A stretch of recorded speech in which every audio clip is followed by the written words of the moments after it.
পর্যন্ত ঢাকায় 10 তারিখে 10ই জুলাই আসে।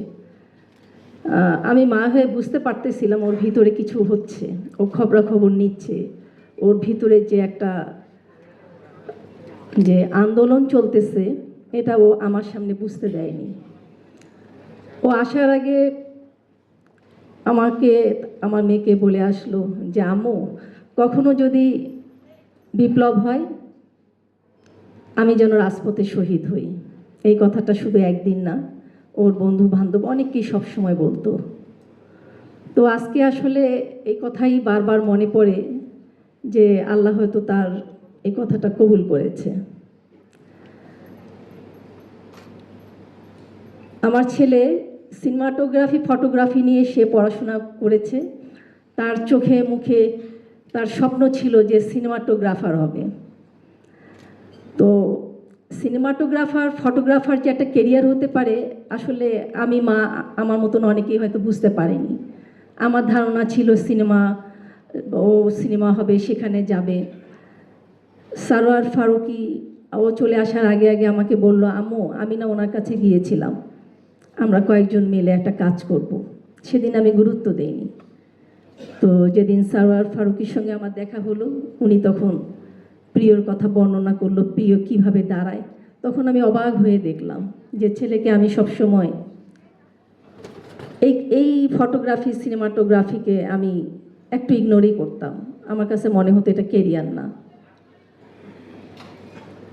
আজকে যখন আমি আমি এইরকম ক্যামেরা এইরকম জিনিস দেখলে আমি আসলে নিজে ঠিক থাকতে পারতাম। আমার সন্তান একদিন আমার ডকুমেন্টারি করার জন্য গিয়েছিল। সেদিন বলেছিলাম, বাবা এখন আমাকে নিও না, কারণ আমি একজন নারী উদ্যোক্তা।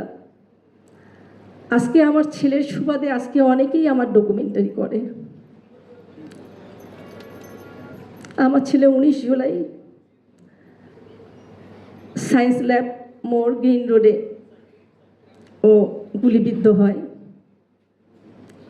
19 জুলাই একটা ভয়াবহ অবস্থা, কেউ কোথা থেকেও নড়তে পারছিল না। তা আমার ছেলেকে পাওয়ার জন্য আমি জানতাম আমার ছেলে খুব বোকা শোকা, ও কারোর সঙ্গে তেমন একটা মিশে না। কিন্তু আমার ছেলেকে খোঁজার জন্য যে সাংবাদিক, তথ্য নির্মাতা যারা আছেন, দৃক পাঠশালা, তারা সবাই মিলে আমার ছেলেকে খুঁজে রাত 1টায় বের করেছে। যখন আমি জানতে পারি আমার ছেলে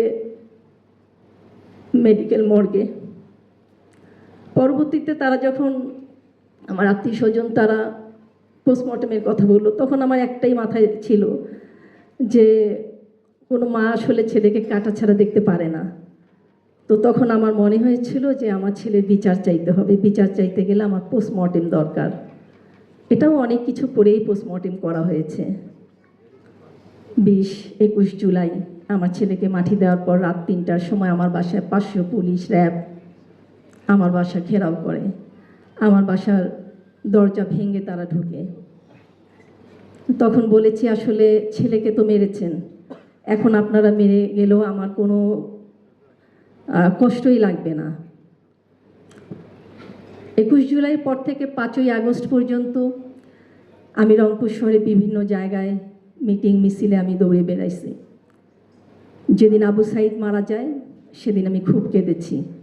আমার ছেলের কণ্ঠেও ছিল বলিষ্ঠ বিদ্রোহ। 18 তারিখে যখন মারা গেল অনেকেই, আমি তাদের জন্য কেঁদেছি, কিন্তু আমার সন্তানের মৃত্যু আমাকে আসলে তখন কাঁদাতে পারেনি।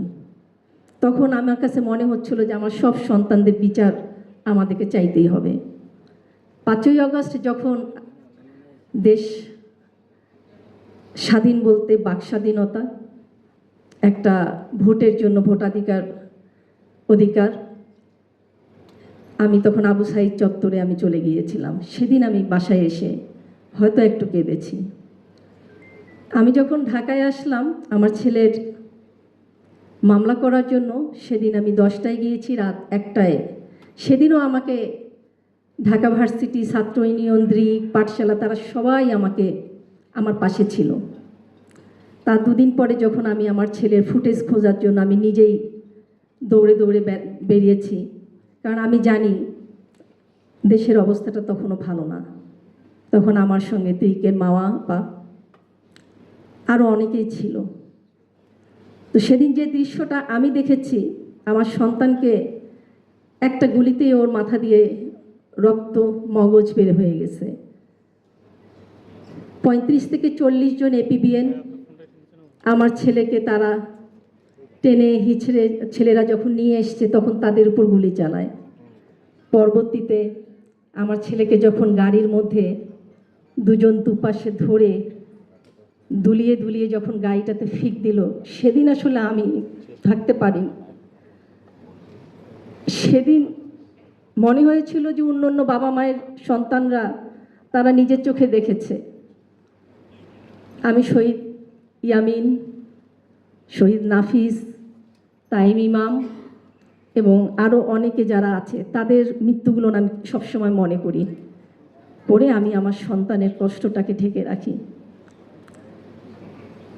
যাই হোক, পরবর্তীতে ট্রাইব্যুনালে মামলা করেছি। আমার ছেলে প্রচণ্ড বই পড়তো, প্রচণ্ড জ্ঞানী ছিল।